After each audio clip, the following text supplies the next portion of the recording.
श्रृंखला में युवा आशाओं का संचार करती आज एक और कड़ी जुड़ रही है। आज के इस रोजगार मेले से देश भर में 71,000 से भी अधिक नवनियुक्तों को नियुक्ति पत्र मिलने जा रहे हैं। सर्वप्रथम मैं माननीय कार्मिक राज्य मंत्री डॉक्टर जितेंद्र सिंह जी से अनुरोध करती हूँ कि वे अपने स्वागत संबोधन से कार्यक्रम का शुभारंभ करें। परम आदरणीय प्रधानमंत्री जी, रोजगार मेला की श्रृंखला के अंतर्गत हम चौथा अंक लेकर के आपके सामने उपस्थित हैं। आपने कुछ समय पहले देशवासियों से ये वादा किया था कि आप 10 लाख सरकारी नौकरियां उपलब्ध करवाएंगे और उसी वादे को निभाते हुए रोजगार मेला का ये सिलसिला प्रारंभ हुआ। आज भी इस कार्यक्रम में आपका एक बटन दबाने के साथ ही 71,000 से अधिक नियुक्ति पत्र जारी कर दिए जाएंगे। इनके लाभार्थी देश के भिन्न भिन्न राज्यों एवं केंद्र शासित प्रदेशों में फैले हुए हैं। ये नियुक्तियां भिन्न भिन्न पदों पर भिन्न भिन्न स्तर पर की जा रही हैं और ये नियुक्तियां भिन्न भिन्न मंत्रालयों एवं भिन्न भिन्न विभागों में की जा रही हैं, जैसे कि रक्षा मंत्रालय, गृह मंत्रालय, हायर एजुकेशन, डिफेंस इत्यादि इत्यादि। इसके साथ ही रोजगार मेला के साथ एक नया आयाम जोड़ दिया गया, मिशन कर्मयोगी प्रारंभ। यानी जो भी नियुक्ति पत्र प्राप्त करेंगे वो उम्मीदवार मिलने वाली जिम्मेवारी के अनुसार अपना शिक्षण प्रशिक्षण इस माध्यम से कर सके। आज भी पिछली बार की तरह देश भर से 45 स्थान इस कार्यक्रम से जुड़े हैं जो आपका संबोधन सुनने का इंतजार कर रहे हैं। प्रधानमंत्री जी, जब बात रोजगार की होती है तो एक बात का उल्लेख करना जरूरी बन जाता है। आपने देश को ये जागरूकता दी कि रोजगार महज और मात्र सरकारी नौकरी नहीं, और आपने गत 9 वर्षों में अनेकों ऐसे अलग अलग क्षेत्रों में विकल्प उपलब्ध करवाए जिनके माध्यम से नौजवान बिना सरकारी नौकरी के भी अपनी रोजगार, अपनी जीविका सम्मानजनक ढंग से कमा सके।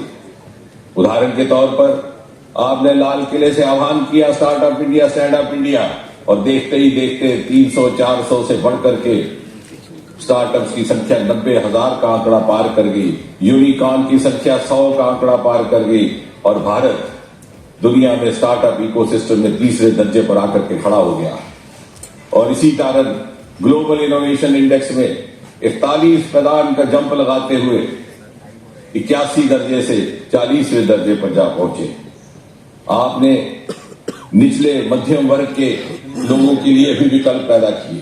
प्रधानमंत्री स्वनिधि योजना के तहत 4 लाख वेंडर पार्टनर्स को लोन प्राप्त हुए। नौजवानों के लिए सरल लोन स्कीम मुद्रा योजना आपने प्रारंभ की। 700 करोड़ से अधिक राशि वितरित हो चुकी है। 80 लाख सेल्फ हेल्प ग्रुप इसके लाभार्थी हैं और महत्वपूर्ण बात यह कि 70% से अधिक इनमें से महिलाएं हैं। अरोमा मिशन, पर्पल रेवोल्यूशन, बैगनी क्रांति के माध्यम से हजारों किसान लेवेंडर कल्टीवेशन, एग्री स्टार्टअप के माध्यम से अपनी रोजगार कमा रहे हैं। अर्थशास्त्रियों का यह कहना है कि infrastructure development is a major source of job generation. आपने न केवल इंफ्रास्ट्रक्चर डेवलपमेंट की गति बढ़ाई, उसको स्केल अप किया, बल्कि उसकी रफ्तार तेज करने के लिए पीएम गति शक्ति प्लान रोल आउट किया। इसका परिणाम ये कि जहां 2014 में ग्रामीण क्षेत्र में प्रधानमंत्री ग्राम सड़क योजना के तहत मात्र 3.8 लाख किलोमीटर सड़कों का निर्माण हुआ था, वहीं 9 वर्षों में दुगना होकर ये 7 लाख किलोमीटर तक जा पहुंचा।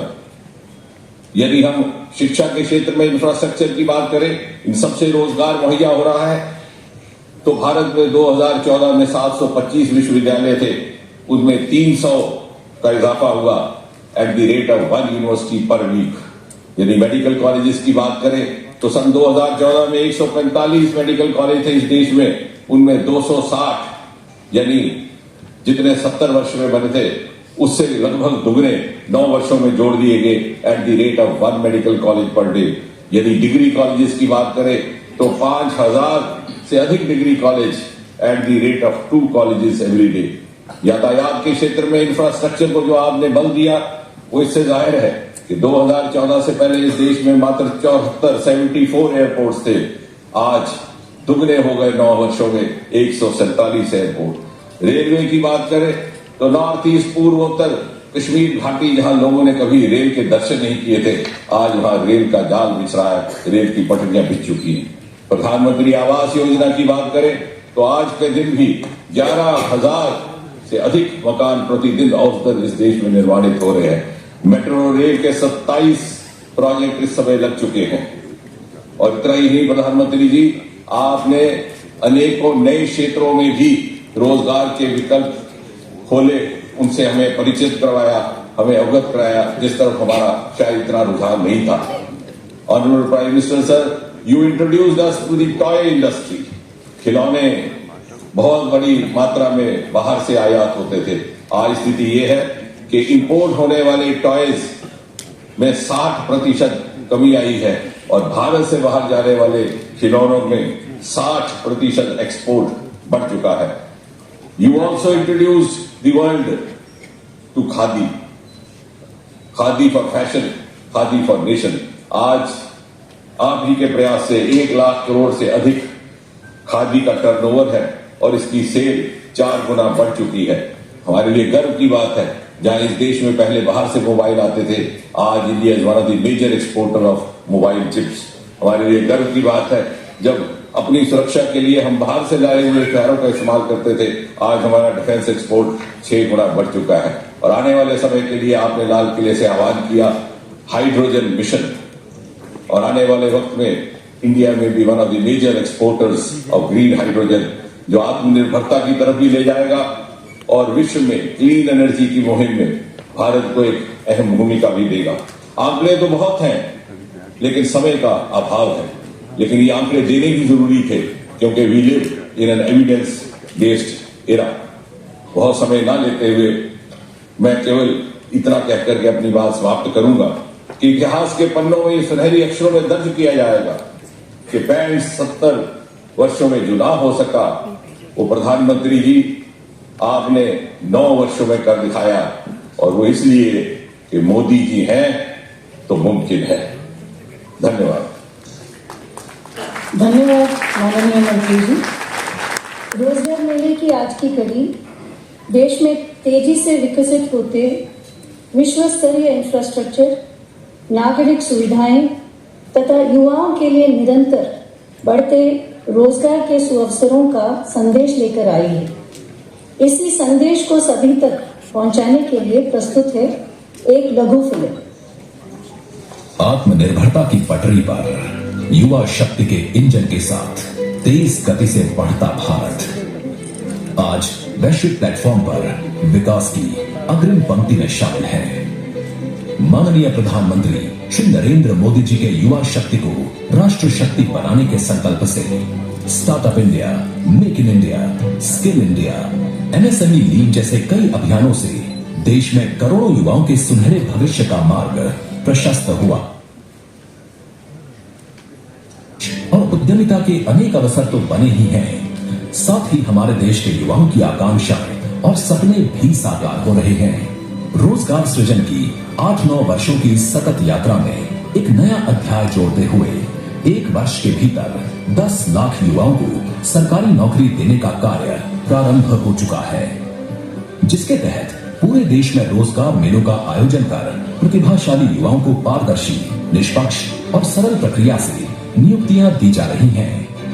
भर्ती प्रक्रिया को पारदर्शी और समयबद्ध तरीके से पूरा करने के लिए यूपीएससी, एसएससी, आरआरबी और राज्य सरकार की भर्ती एजेंसियां कार्य कर रही हैं। नव नियुक्तों को रेल मंत्रालय ने अनेक पद जैसे assistant loco pilot, station master, junior engineer, track maintainer, pointsman और टेक्नीशियनों के साथ साथ टीटीई, कमर्शियल क्लर्क एवं बुकिंग क्लर्क। गृह मंत्रालय में सब इंस्पेक्टर, कांस्टेबल, स्वास्थ्य विभाग में डॉक्टर, नर्स, शिक्षा विभाग में अध्यापक, लेक्चरर सहित अनेक विभागों में विभिन्न पदों पर पदस्थापित किया गया है। नव नियुक्त युवा न केवल अपने परिवार का गौरव बढ़ा रहे हैं, बल्कि हर विभाग की कार्यकुशलता भी बढ़ा रहे हैं और नागरिकों को मिलने वाली सेवाओं की गुणवत्ता में लगातार सुधार हो रहा है।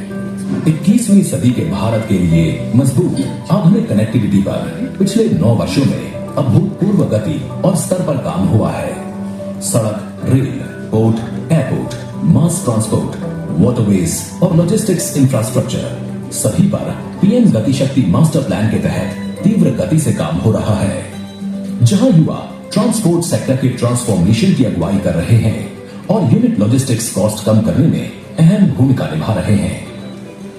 भारत के सबसे बड़े पब्लिक एम्प्लॉयर में से एक भारतीय रेलवे रोजगार सृजन में एक महत्वपूर्ण योगदान दे रही है। आज के रोजगार मेले में लगभग 70% युवाओं की नियुक्ति रेलवे में ही हो रही है और इसके साथ ही साथ अन्य विभागों जैसे बैंक, पोस्ट, रक्षा, उच्च शिक्षा, गृह मंत्रालय, स्वास्थ्य विभाग इत्यादि अनेक विभागों में भी हजारों युवा नियुक्त हो रहे हैं। रोजगार मेले के माध्यम से राष्ट्र निर्माण की राह में युवा शक्ति के जुड़ने से टूरिज्म से लेकर उद्योग धंधे तक, लॉजिस्टिक्स से लेकर कनेक्टिविटी तक हर क्षेत्र में अपार संभावनाएं और अवसर बनेंगे, जिससे भारत $5 ट्रिलियन इकोनॉमी बनने की राह पर और आगे बढ़ेगा।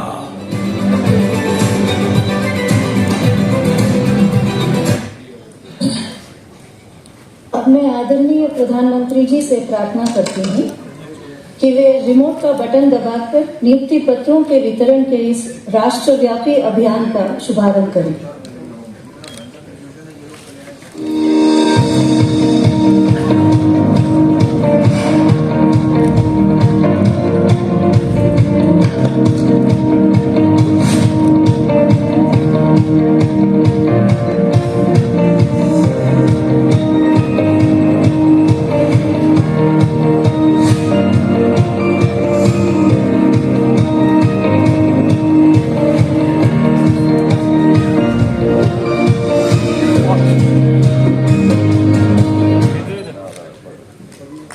मैं आदरणीय प्रधानमंत्री जी से अनुरोध करती हूँ कि आज इस विशेष सुअवसर पर देश की युवा महाशक्ति एवं हम सभी का अपने शुभ संदेश से मार्गदर्शन प्रदान करें।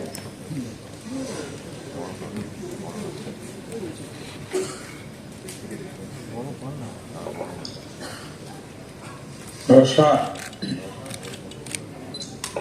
साथियों, आज वैशाखी का पावन पर्व है। मैं सभी देशवासियों को वैशाखी के लख लख बधाइयां देता हूं। उल्लास भरे इस त्योहार में आज 70,000 से ज्यादा युवाओं को केंद्र सरकार के विभिन्न विभागों में सरकारी नौकरी मिली है। आप सभी युवाओं को, आपके परिवारजनों को बहुत बहुत बधाई। आपके उज्जवल भविष्य के लिए अनेक अनेक शुभकामनाएं। साथियों, विकसित भारत की संकल्प से सिद्धि के लिए हमारी सरकार युवाओं की प्रतिभा और ऊर्जा को सही अवसर देने के लिए प्रतिबद्ध है। केंद्र सरकार के साथ ही गुजरात से लेकर असम तक, उत्तर प्रदेश से लेकर के महाराष्ट्र तक एनडीए और भाजपा शासित राज्यों में सरकारी नौकरी देने की प्रक्रिया तेज गति से चल रही है। कल ही मध्य प्रदेश में 22,000 से ज्यादा शिक्षकों को नियुक्ति पत्र सौंपे गए। ये राष्ट्रीय रोजगार मेला भी युवाओं के प्रति हमारे कमिटमेंट का प्रमाण है। साथियों, आज भारत दुनिया की सबसे तेज रफ्तार से आगे बढ़ने वाली अर्थव्यवस्था है। पूरी दुनिया कोविड के बाद मंदी से जूझ रही है। ज्यादातर देशों की अर्थव्यवस्था लगातार गिरती चली जा रही है, लेकिन इन सब के बीच भारत को दुनिया एक ब्राइट स्पॉट के तौर पर देख रही है। आज का नया भारत अब जिस नई नीति और रणनीति पर चल रहा है, उसने देश में नई संभावनाओं और नए अवसरों के द्वार खोल दिए हैं। एक समय था जब भारत टेक्नोलॉजी हो या इंफ्रास्ट्रक्चर एक प्रकार से रिएक्टिव अप्रोच के साथ काम करता था, बस रिएक्ट करना। 2014 के बाद से भारत ने प्रोएक्टिव अप्रोच अपनाई है। इसका नतीजा ये हुआ है कि 21वीं सदी का ये तीसरा दशक रोजगार और स्वरोजगार के वो अवसर पैदा कर रहा है जिनकी पहले कल्पना भी नहीं की जा सकती थी। आज युवाओं के सामने कई ऐसे सेक्टर्स खुल गए हैं जो 10 साल पहले उपलब्ध तक नहीं थे।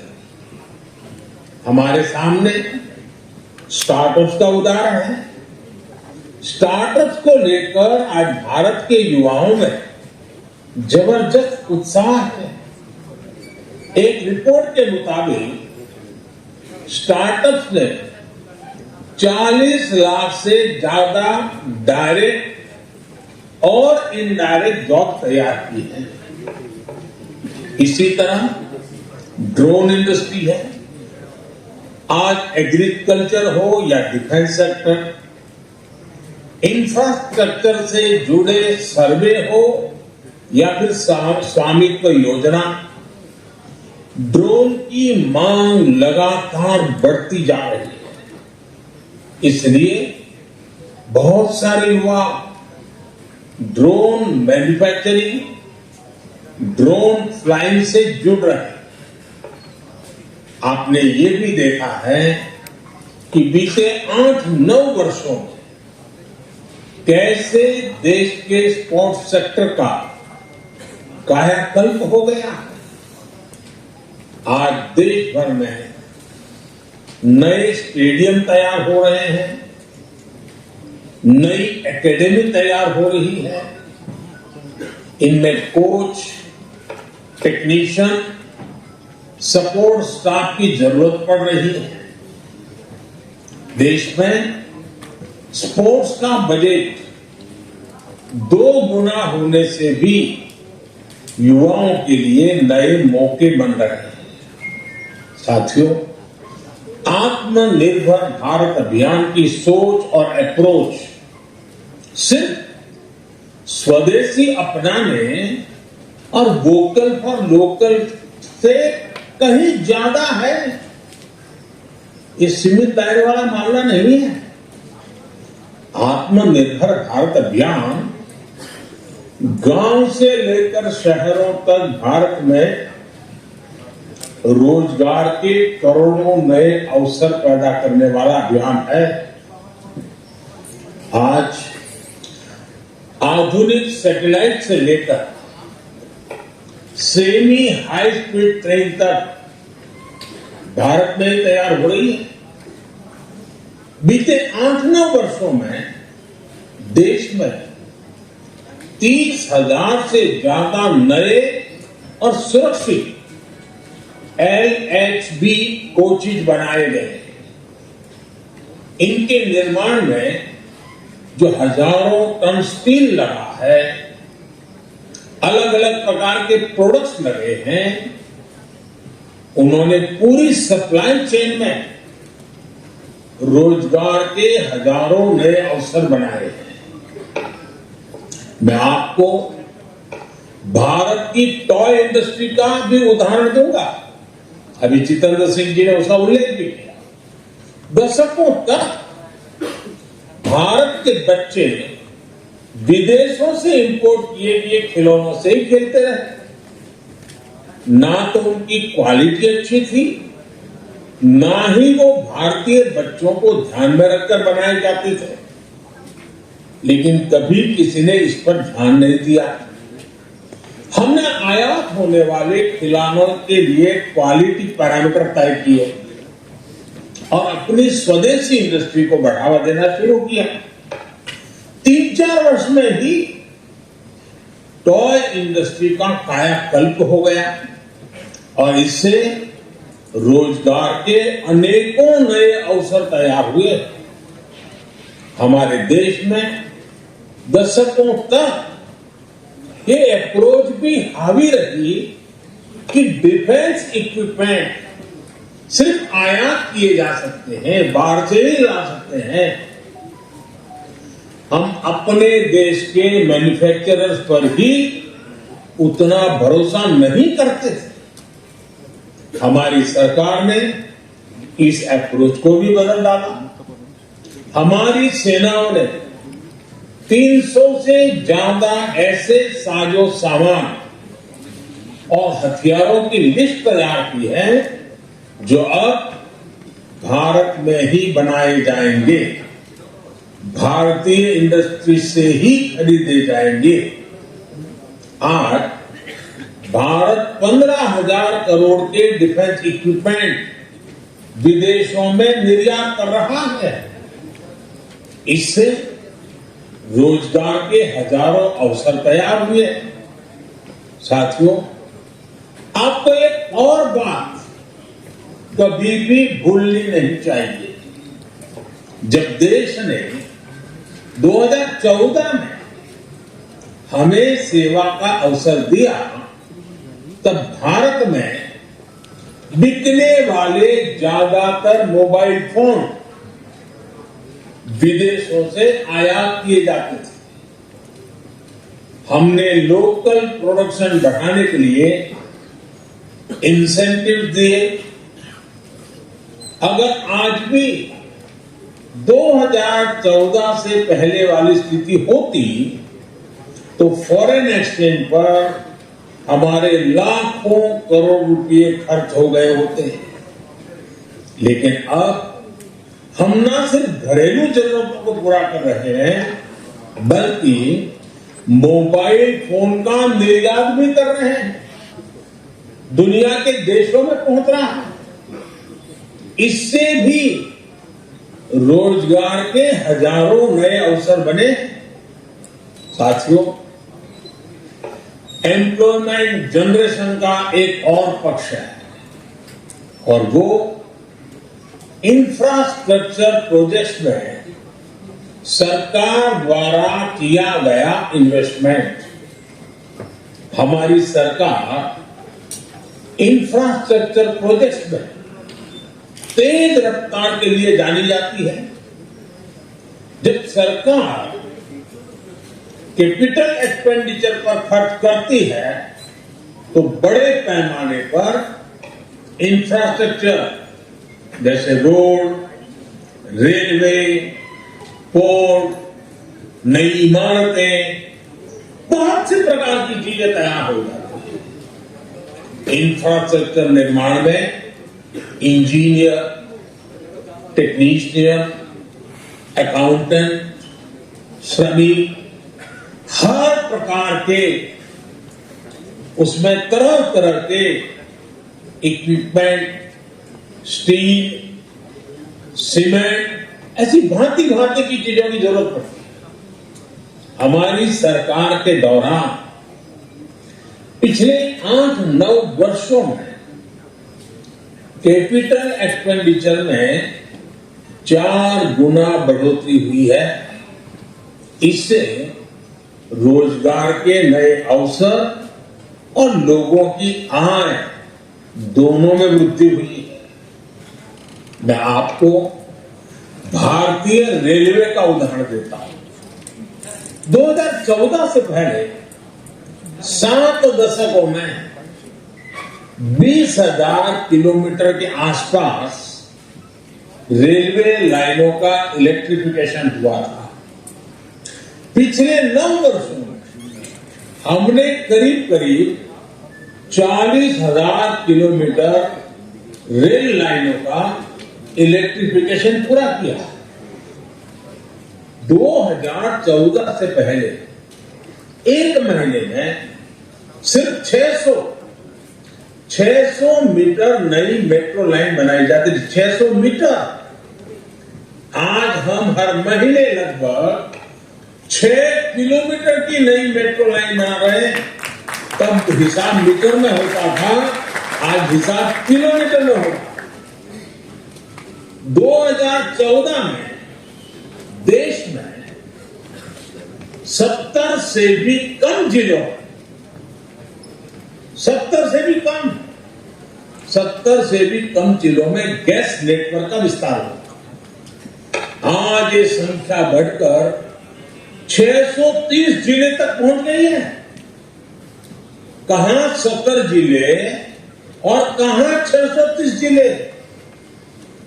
2014 ग्रामीण इलाकों में सड़कों की लंबाई भी 4 लाख किलोमीटर से कम थी। आज ये आंकड़ा भी बढ़कर 7.25 लाख किलोमीटर से ज्यादा हो चुका है। आप अंदाजा लगा सकते हैं कि जब गांव में सड़क पहुंचती है तो उसका क्या क्या प्रभाव होता है। इससे पूरे इकोसिस्टम में तेज गति से रोजगार का सृजन होने लगता है। साथियों, ऐसे ही काम देश के एविएशन सेक्टर में हुआ है। 2014 तक देश में 74 एयरपोर्ट थे। आज इनकी संख्या 148 हो गई। हम सभी जानते हैं कि एयरपोर्ट ऑपरेशंस में कितने ज्यादा स्टाफ की जरूरत पड़ती है। आप अनुमान लगा सकते हैं कि इतने नए एयरपोर्ट्स ने भी देश में हजारों नए अवसर तैयार किए हैं। और आपने देखा है कि हाल ही में एयर इंडिया ने रिकॉर्ड संख्या में नए हवाई जहाज खरीदने का ऑर्डर दिया है। कई और भारतीय कंपनियां भी इसी तैयारी में हैं। यानी आने वाले दिनों में इस सेक्टर में कैटरिंग से लेकर इन फ्लाइट सर्विसेज तक, मेंटेनेंस से लेकर ऑन ग्राउंड हैंडलिंग तक बड़ी संख्या में नए अवसर तैयार होंगे। ऐसी ही प्रगति हमारे पोर्ट सेक्टर में भी हो रही है। समुद्री तट का जो विकास हो रहा है, हमारे पोर्ट जो डेवलप हो रहे हैं, आज हमारे पोर्ट्स पर पहले की तुलना में कार्गो हैंडलिंग 2 गुनी हो चुकी और इसमें लगने वाला समय अब आधा रह गया है। इस बड़े बदलाव ने पोर्ट सेक्टर में भी बड़ी तादाद में नए अवसर तैयार किए हैं। साथियों, देश का हेल्थ सेक्टर भी एम्प्लॉयमेंट जनरेशन का बेहतरीन उदाहरण बन रहा है। 2014 में भारत में 400 से भी कम मेडिकल कॉलेज थे। आज 660 मेडिकल कॉलेज है। 2014 में अंडर ग्रेजुएट मेडिकल सीटों की संख्या करीब 50,000 थी। आज 1 लाख से ज्यादा सीट उपलब्ध है। आज पहले के मुकाबले 2 गुनी संख्या में डॉक्टर परीक्षाएं पास करके तैयार हो रहे हैं।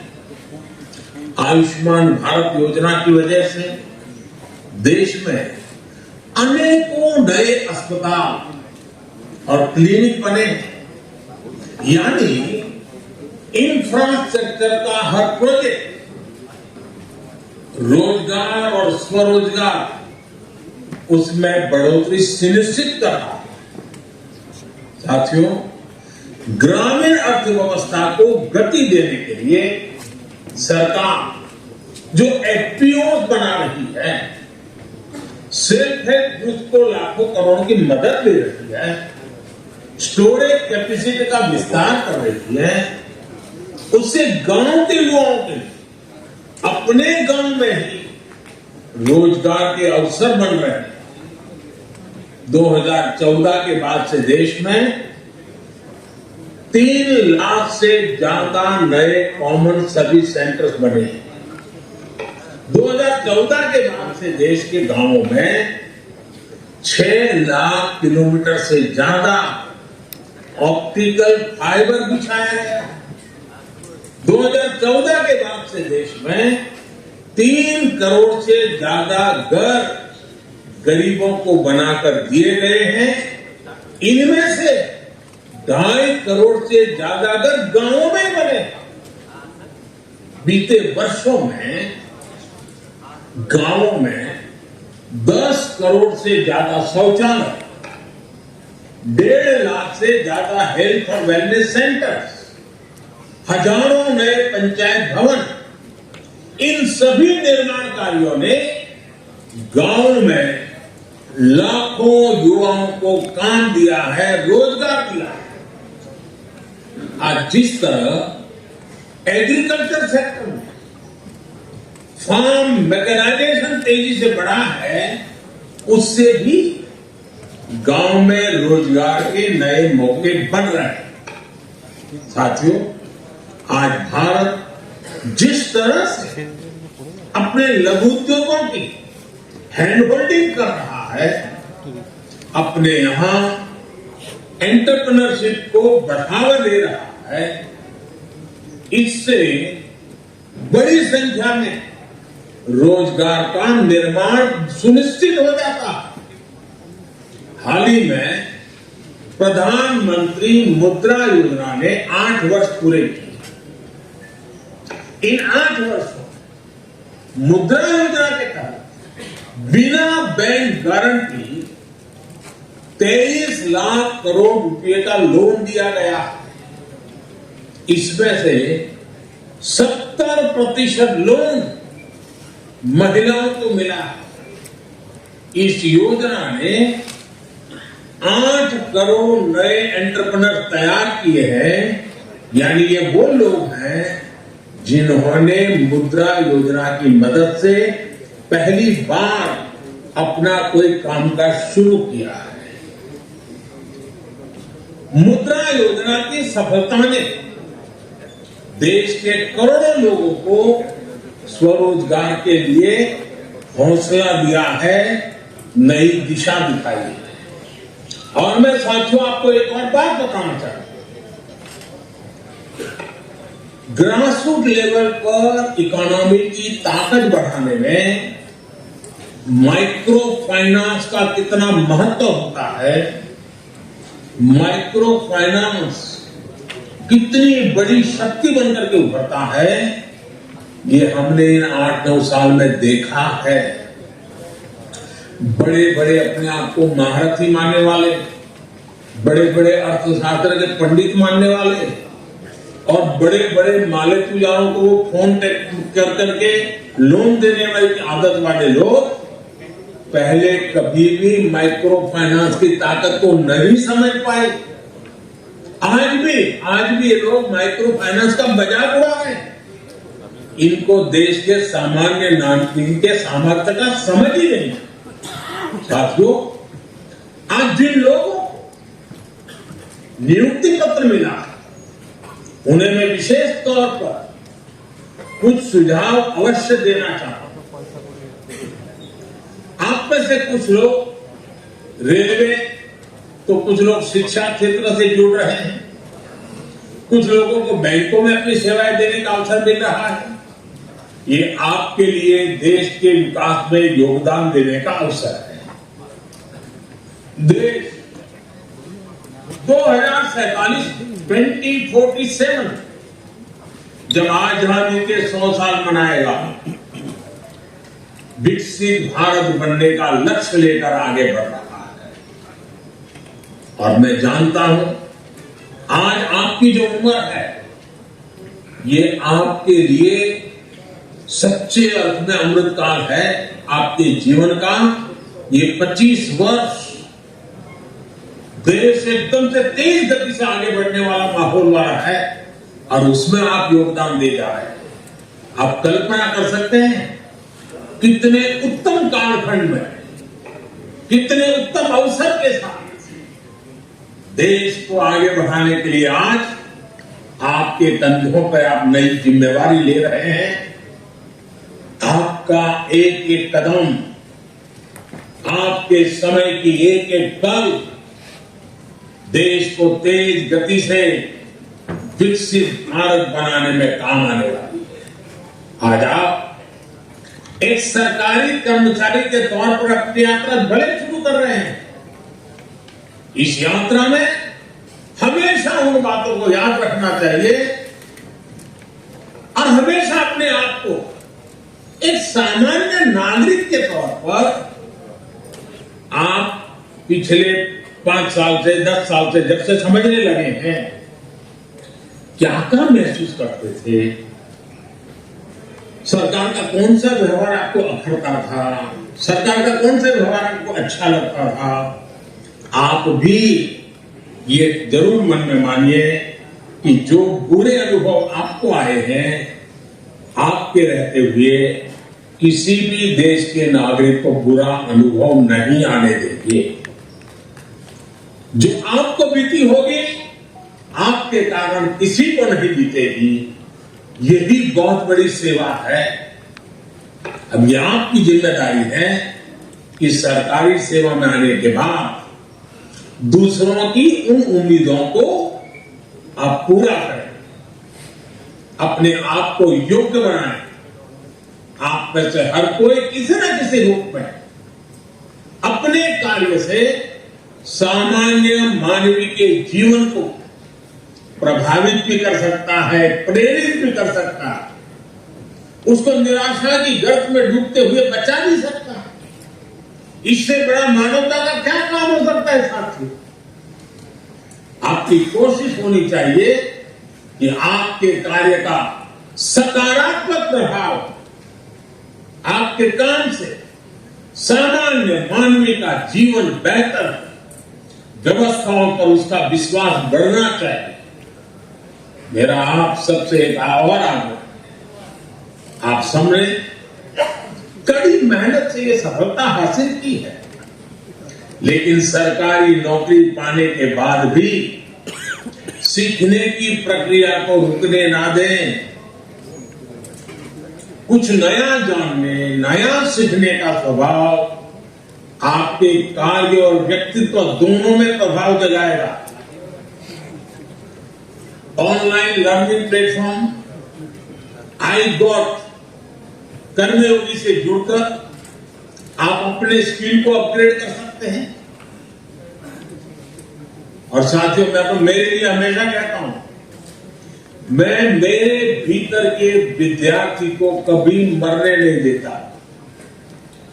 मैं बड़ा विद्वान हूं, मुझे सब आता है, सब मैं सीख चुका हूं, ऐसा भ्रम लेकर के न मैं पैदा हुआ हूं न काम करता हूं। मैं हमेशा अपने आप को एक विद्यार्थी मानता हूं, हर किसी से सीखने का प्रयास करता हूं। आप भी अपने भीतर के विद्यार्थी को जिंदा रखना, कुछ न कुछ नया सीखने की कोशिश करते रहना, वो जीवन के नए नए द्वार खोल देगा। साथियों, फिर एक बार वैशाख का पावन पर्व हो, जीवन का नया आरंभ हो, इससे बढ़कर के क्या अवसर हो सकता है। आप सभी के उज्जवल भविष्य के लिए पुनः बहुत बहुत शुभकामनाएं। एक बार फिर आप सबको बहुत बहुत बधाई।